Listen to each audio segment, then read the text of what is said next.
ist ein Wohngebäude, dem man übernatürliche Phänomene zuschreibt, oft verknüpft mit unergründlichen Vorkommnissen. Solche Häuser gelten gemeinhin als Ort des Grauens, bedingt durch ihre düstere Vergangenheit, grauenvolle Tragödien, blutige Morde oder gewaltsame Todesfälle. Mancherorts verharren angeblich ruhelose Seelen, gefangen zwischen den Welten, getrieben von Rachsucht, quälender Reue oder nie vollendeten Aufgaben. Die Dämonisierung solcher Orte speist sich bisweilen aus ihrer geopolitisch ungünstigen Lage, etwa in Friedhofsnähe, wo Grundstücke häufig zu Schleuderpreisen veräußert werden. Dokumentierte Fälle belegen, dass manche Häuser wissentlich auf ehemaligen Begräbnisstätten errichtet wurden. Die Bewohner ahnten nicht, dass unter ihren Füßen entweihte Gebeine ruhten. Auch vormalige Nutzungen als Kultstätten oder Schauplätze okkulter Rituale können verderbliche Energien hinterlassen. Die sagenumwobenen Berichte über solche Häuser beschwören eine gespenstische Atmosphäre herauf. Eisige Kälteschauer, unheimliches Flüstern, schemenhafte Silhouetten, Phänomene, die jeder Logik spotten. Allein die Vorstellung löst bei Besuchern Urängste aus. In der Riege der berüchtigtsten Spukstätten ragt das LaLaurie-Haus in New Orleans als Inbegriff des Horrors hervor. Seine makabre Berühmtheit verdankt es Madame Delphine LaLaurie, einer skrupellosen Salonière des 19. Jahrhunderts. Bei Durchsuchungen stieß man auf zur Schau gestellte Leichenteile und nicht identifizierbare menschliche Überreste. Bis zum heutigen Tag sollen die gemordeten Seelen dort um Erlösung flehen. Augenzeugen berichten von subtilen Manifestationen, deformierte Schatten, Wimmern in den Wänden, eine palpable Präsenz des Bösen. Diese Zeugnisse machen das Anwesen zur archetypischen Horrorlegende. Selbst ein weltbekannter Schauspieler, der dort zeitweise residierte, bestätigte die Unbewohnbarkeit des Ortes. In bizarren Episoden hätten ihn unsichtbare Kräfte attackiert. Doch was nährt den Mythos? Handelt es sich um kollektive Hysterie oder birgt das Gemäuer ein ungesühntes Verbrechen?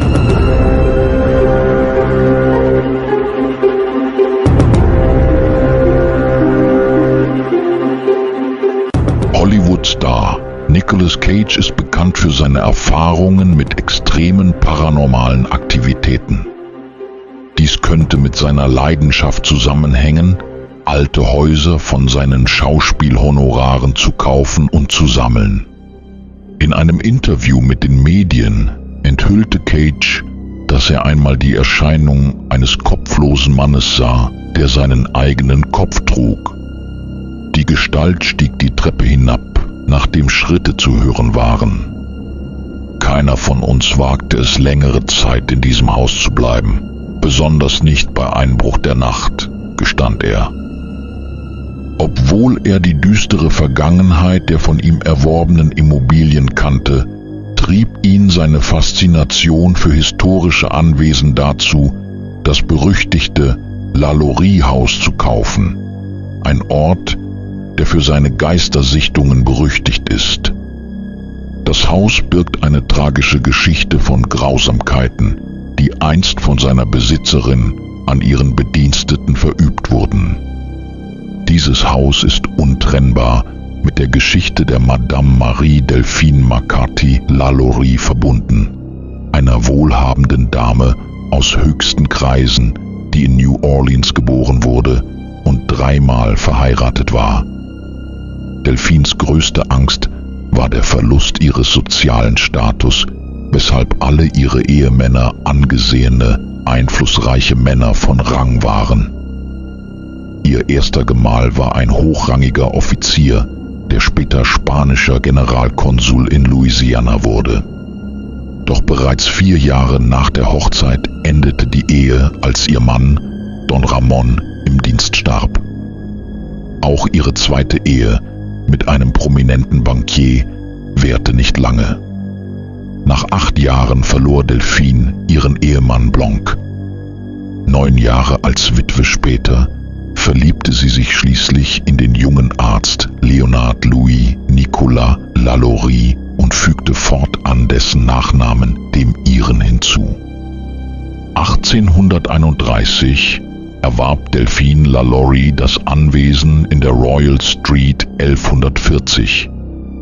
In kürzester Zeit ließ sie das Gebäude zu einem 3-stöckigen Prunkbau umgestalten, speziell konzipiert für ihre Dienerschaft. Hier lebten Delphine, ihr Mann und ihre beiden Töchter. Harriet Martineau, 1838, veröffentlichte Aufzeichnungen enthüllten Lalauries Grausamkeiten gegenüber ihrem Personal. Die Berichte über ihr brutales Verhalten spalteten die Gesellschaft. Einige glaubten ihnen, andere verteidigten sie und behaupteten, sie behandle ihre Angestellten respektvoll und pflege sie liebevoll im Krankheitsfall. 1834 untersuchte ein örtlicher Anwalt die Zustände im Haus, fand jedoch keine ausreichenden Beweise für Misshandlungen. 3 Jahre später erschütterte der Tod der jungen Dienstmagd Lea die Öffentlichkeit. Sie war vom Dachboden gestürzt, während sie vor einer Bestrafung floh. Dieser Vorfall löste weitere Enthüllungen über Lalauries unmenschliches Verhalten aus, darunter die Behauptung, sie habe ihre eigene Tochter geschlagen, weil diese eine hungernde Magd gefüttert hatte. Diesmal konnte sich Lalaurie nicht mehr rechtfertigen. Ein Gericht fand Beweise für Folter und entzog ihr 9 Sklaven. Doch sie kaufte sie umgehend über eine Verwandte zurück. Am 10. April 1834 brach im Lalaurie-Haus ein verheerender Brand aus. Als Rettungskräfte und Anwohner halfen, entdeckten sie eine gefesselte alte Magd in der Küche. Im Obergeschoss fanden sie 7 weitere ausgezehrte Diener, einige mit schweren Verletzungen, alle in Ketten. Überlebende berichteten, sie seien monatelang gefangen gehalten worden. Der Volkszorn eskalierte. Eine Menschenmenge durchsuchte das Haus nach Lalaurie, doch sie war verschwunden. Richter Jean-François Canonge, der die Evakuierung leitete, berichtete der Zeitung New Orleans Bee, Lalauries Ehemann habe trotzig reagiert. Die Berichterstattung der Bee schürte die Wut weiter. Fast die gesamte Stadt jagte Lalaurie und ihr Zorn entlud sich auf den Familienbesitz. Am 12. April 1834 meldete die Bee die Entdeckung anonymer Gräber auf dem Grundstück, darunter 2 Kindergräber. Offizielle Dokumente erwähnen nicht, dass Lalaurie nach Frankreich floh. Doch Harriet Martineaus Aufzeichnungen von 1838 bestätigen dies. Der Autor George Washington Cable behauptete, sie sei bei einem Jagdunfall in Paris ums Leben gekommen. In den 30er Jahren fand der französische Friedhofsverwalter Eugene Bacchus eine verwitterte Plakette mit der Inschrift Madame Lalaurie, Geben, Marie-Delphine McCarthy, Geest, in Paris am 7. Dezember 1842. Andere Pariser Archive nennen jedoch 1849 als Todesjahr. Dennoch gibt es Berichte über Geistersichtungen. Angeblich treibt Lalauries unruhige Seele noch immer im alten Haus in der Royal Street 1140 ihr Unwesen. Doch welche Geistererscheinungen wurden hier konkret dokumentiert?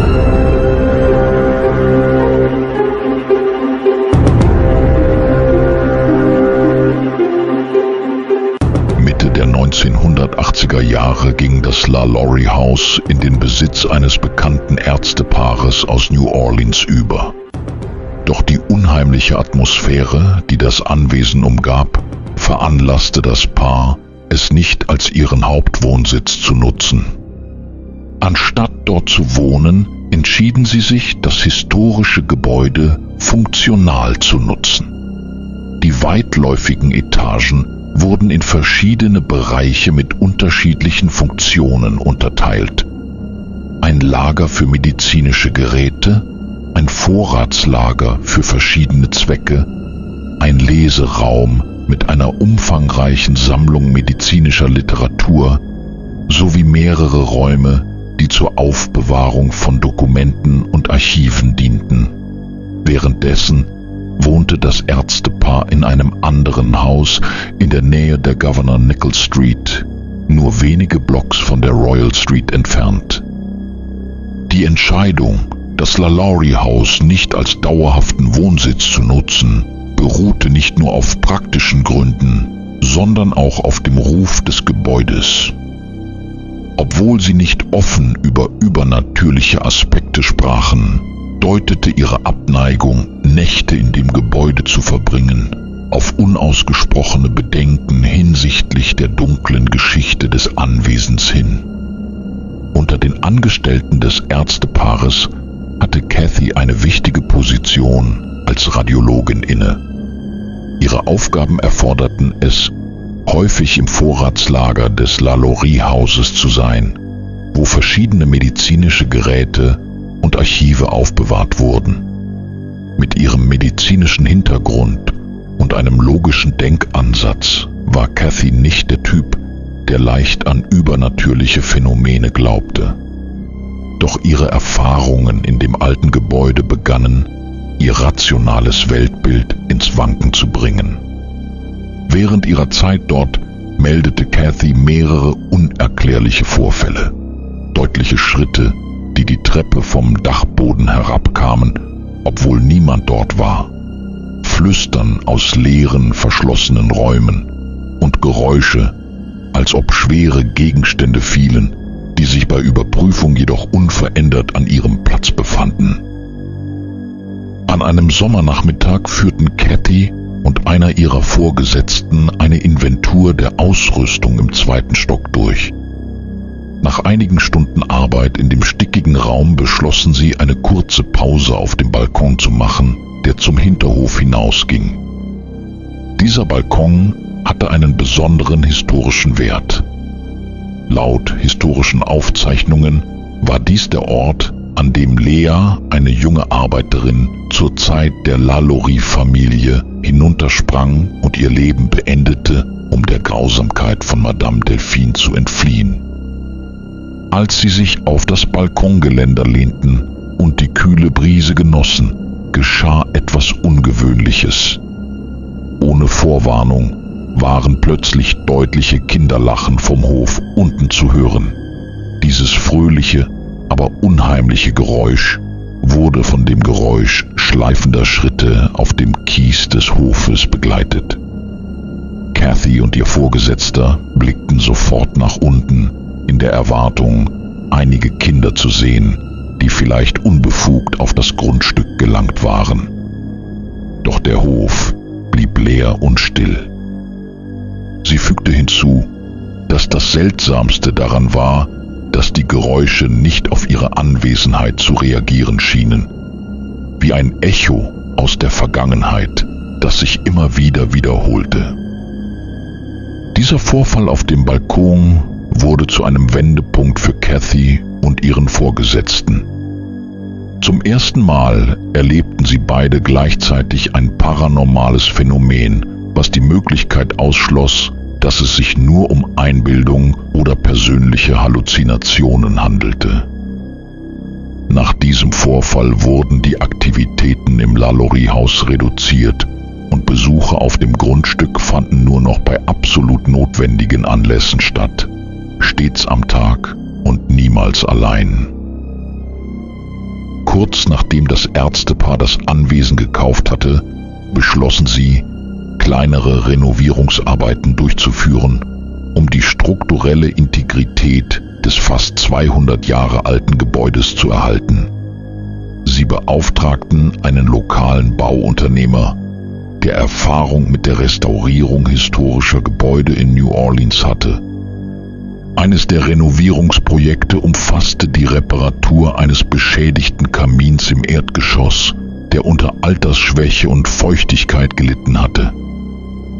Als die Arbeiter den Innenbereich des Kamins abrissen, um die beschädigte Ziegelstruktur zu reparieren, entdeckte einer von ihnen etwas, das zwischen den alten Ziegeln versteckt war. Ein sorgfältig eingewickeltes Pergament, das durch Kohlefragmente und Asche vor dem Verfall geschützt worden war. Zusammen mit dem Pergament fand sich ein kleines Miniaturgemälde, das eine Frau darstellte, die später als Madame Delphine Lalaurie selbst identifiziert wurde.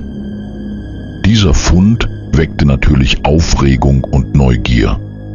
Das Pergament, obwohl größtenteils aufgrund von Alter und Beschädigung unlesbar, schien handschriftliche Notizen in Französisch zu enthalten. Einige noch erkennbare Phrasen deuteten darauf hin, dass es sich um eine Art persönlichen Eintrag handelte, möglicherweise von Madame Lalaurie oder einem ihrer Familienmitglieder. Doch nach dieser Entdeckung begann eine Reihe seltsamer Vorfälle, die Renovierungsarbeiten zu stören. Werkzeuge, die am Abend ordentlich verstaut worden waren, lagen am nächsten Morgen verstreut auf dem Boden. Farbdosen, die stabil standen, kippten plötzlich um, ohne dass jemand sie berührt hätte. Am beunruhigendsten war, dass die Schutzfolie, die um den Kamin gelegt worden war, um Asche und Staub aufzufangen, plötzlich in Flammen aufging, obwohl es keine Zündquelle in der Nähe gab. Der Bauleiter berichtete den Eigentümern, dass dies ein äußerst merkwürdiges Phänomen sei. Er erklärte, dass es in dem Bereich keine elektrischen Kabel, keine Zigaretten oder andere Wärmequellen gegeben habe. Die Folie habe sich einfach so entzündet, als ob jemand sie absichtlich angezündet hätte. Die schrecklichste Erfahrung machte ein Arbeiter namens Michael, der damit beauftragt war, die Fenstergitter im 2. Stock neu zu streichen. Als er auf der obersten Stufe der Leiter stand und sich auf seine Arbeit konzentrierte, spürte er ein seltsames Gefühl an seinem hinteren Bein. Zuerst dachte er, es sei nur ein Luftzug oder vielleicht ein Insekt. Doch das Gefühl wurde stärker, wie ein absichtliches Ziehen an seiner Hose. Als Michael schließlich nach unten blickte, um nachzusehen, gefror ihm das Blut in den Adern. Am Fuß der Leiter stand eine Frau und starrte ihn direkt an. Doch ihr Aussehen war alles andere als natürlich. Eines ihrer Augen war weit aufgerissen, als wäre es in ewiger Überraschung erstarrt, während das andere fest geschlossen war. Ihr Gesicht war leichenblass und ihre dürren, langen Finger umklammerten sein Bein mit einer Kraft, die kein lebendiges Wesen besitzen konnte. Michael erzählte später mit zitternder Stimme, dass er vor Schreck fast von der Leiter gefallen wäre. Er gab zu, dass er zwar nie an Geister oder Ähnliches geglaubt hatte, aber was er an diesem Tag sah, war definitiv kein Mensch. Stockend beschrieb er die Augen der Kreatur, ihren durchdringenden Blick und ihre eiskalten Hände, obwohl es an diesem Tag extrem heiß gewesen war. In panischer Angst versuchte Michael, das Gleichgewicht zu halten und sich aus dem Griff der Gestalt zu befreien. Plötzlich ließ die Frau ihn los, verwandelte sich in eine Art weißen Nebel und verschwand in der Luft. Zurück blieb nur eine kalte Stelle an der Stelle, wo sie gestanden hatte. Nach diesem traumatischen Vorfall weigerte sich Michael, jemals wieder auf die Baustelle zurückzukehren. Er ließ seine Werkzeuge zurück und holte nicht einmal seinen letzten Lohn ab. Laut seinen Kollegen zog er kurz darauf aus New Orleans weg, in der Hoffnung, die Erinnerung an die übernatürliche Begegnung im Lalaurie-Haus hinter sich zu lassen. Nach einer Reihe unerklärlicher und beängstigender Vorfälle kamen die Ärzte schließlich zu dem Schluss, dass der Besitz des LaLaurie-Hauses mehr eine Belastung als ein Gewinn war. Trotz seines historischen und architektonischen Werts wurde der psychische Druck durch die zunehmenden paranormalen Aktivitäten unerträglich. Mit schwerem Herzen setzten sie das Anwesen zum Verkauf aus und begannen, ihre Sachen aus dem Gebäude zu räumen. Kathy, die bereits zahlreiche unheimliche Erfahrungen im Haus gemacht hatte, bot sich an, beim letzten Packen zu helfen. Obwohl ihre Abneigung, das Gebäude zu betreten, immer stärker wurde, überwog ihr Pflichtgefühl gegenüber ihren Vorgesetzten die Angst. New Orleans war gerade von einem heftigen Regen überflutet worden, was eine düstere, feuchte Atmosphäre schuf. Das ohnehin instabile Stromnetz des alten Gebäudes wurde durch den Regen noch störungsanfälliger. Nur wenige Lampen funktionierten noch, sodass weite Bereiche in Dunkelheit oder gedämpftem Licht lagen. Kathy beschrieb, wie sie beim Sortieren medizinischer Bücher plötzlich ein seltsames Gefühl überkam. Einige bereits gepackte Kartons in der Nähe der Tür hatten sich scheinbar von selbst verschoben, als würden sie von unsichtbaren Händen bewegt. Die Raumtemperatur sank abrupt, so stark, dass sie ihren eigenen Atem sehen konnte. Noch beunruhigender war das Gefühl eiskalter Finger, die ihre Schulter berührten, obwohl sie völlig allein im Raum war. Kathy erzählte später, sie habe versucht weiterzuarbeiten und das zunehmende Unbehagen zu ignorieren. Sie positionierte sich absichtlich in der Nähe des Ausgangs für den Fall, dass sie fliehen musste. Doch dann flammte plötzlich das Licht im Nachbarraum hell auf. Kathy hoffte kurz, einer der Ärzte sei gekommen, um ihr zu helfen. Doch als sie nachsah, war der Raum leer. Die Lampe hatte sich selbstständig eingeschaltet, ohne dass jemand den Schalter betätigt hatte. Mit wachsendem Entsetzen beeilte Kathy sich, ihre Arbeit im Leseraum zu beenden. In diesem Moment spürte sie einen seltsamen Drang, einen bisher unbeachteten Winkel des Zimmers anzusehen, als würde eine fremde Präsenz sie telepathisch dazu auffordern. In der dunkelsten Ecke stand, in aristokratischer Haltung, die Silhouette eines Mannes aus einer längst vergangenen Zeit. Sein langes, silbernes Haar und der gepflegte Bart entsprachen der Mode des 19. Jahrhunderts. Seine Kleidung war formell und elegant. Ein weißes Hemd mit seidener Halsbinde und eine aufwendig bestickte goldene Weste. Laut Kathy bewegte oder sprach die Erscheinung nicht.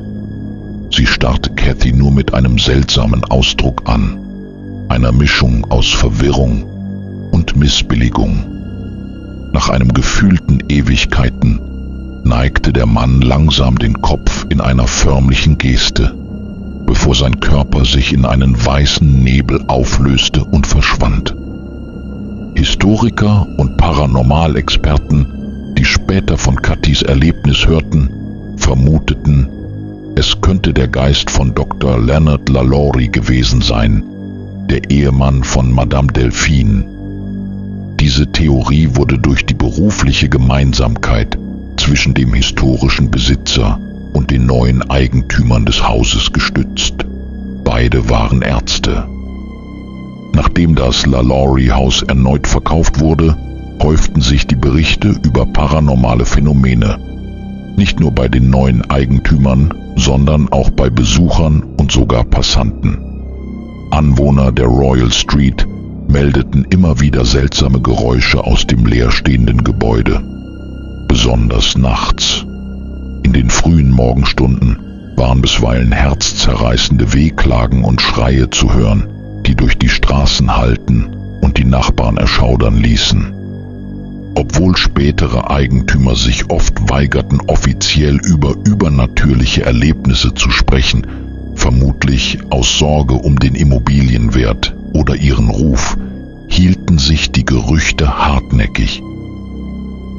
Die gängigste Theorie besagt, dass die extremen Grausamkeiten unter Madame Lalaurie eine Art negatives Energiefeld hinterließen, das als Portal für übernatürliche Manifestationen dient.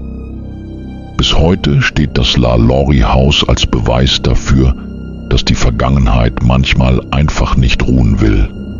Die alten Mauern scheinen die Erinnerung an die traumatischen Ereignisse in sich zu tragen.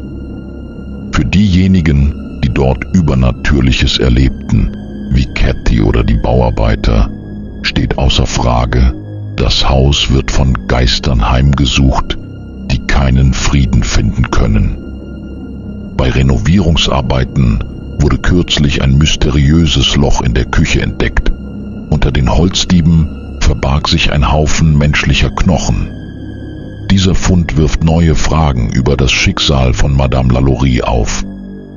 Einige vermuten, dass es sich um ihre sterblichen Überreste handeln könnte, was der offiziellen Version widerspricht, sie sei geflohen, wie in Martineaus Aufzeichnungen behauptet. Vielleicht starb sie tatsächlich in einem geheimen Versteck unter dem Haus. Im Jahr 2007 erwarb Schauspieler Nicolas Cage das Lalaurie-Haus für $3,5 Millionen über seine Hancock Park Real Estate Company LLC. Doch bereits nach einem Jahr gab er das Anwesen wieder ab. 2008 wurde es weiterverkauft und Ende 2009 schließlich von der Bank gepfändet. Wie ein lokaler Historiker treffend bemerkte: In New Orleans ist die Vergangenheit nie wirklich vorbei. Sie hält nur ein Nickerchen, um nachts wieder aufzuwachen. Das Lalaurie-Haus scheint dieser Aussage mehr als jedes andere Gebäude der Stadt recht zu geben.